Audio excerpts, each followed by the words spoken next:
Ben ritrovati cari amici per questo nuovo appuntamento con il meteo. Per capire cosa accadrà in questa settimana direi di partire subito con una mappa in quota circa 5.500 metri che ci fa vedere sul territorio italiano delle correnti disposte da sud-ovest. Sono quelle linee nere in disposizione da sud-ovest che sono sintomatiche di un peggioramento del tempo. In effetti a partire da martedì inizierà una fase di tempo parecchio capriccioso su buona parte del territorio nazionale. In effetti con questa mappa che sintetizza le piogge è incentrata sulla giornata di martedì, che sarà quella un po' più critica. Vediamo precipitazioni diffuse su buona parte del territorio, specialmente centro-settentrionale, con maggiori precipitazioni sul nord-ovest e parzialmente sul nord-est. Ci sarà la neve sulle zone montuose. Mercoledì tutto scivolerà un po' verso sud e quindi ci sarà un miglioramento del tempo parziale.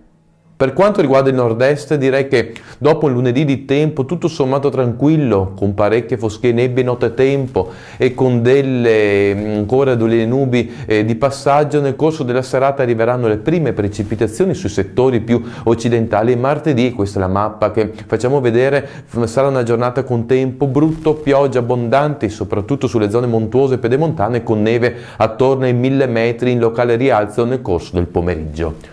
In sostanza quindi tornerà il tempo incerto sul nostro territorio, potrebbe esserci un nuovo peggioramento tra venerdì e sabato, però per quanto riguarda il freddo sembra ancora latitante. Per ora ho detto tutto, auguro a voi tutti una buona settimana, se avete tempo e voglia ci vediamo nel prossimo appuntamento.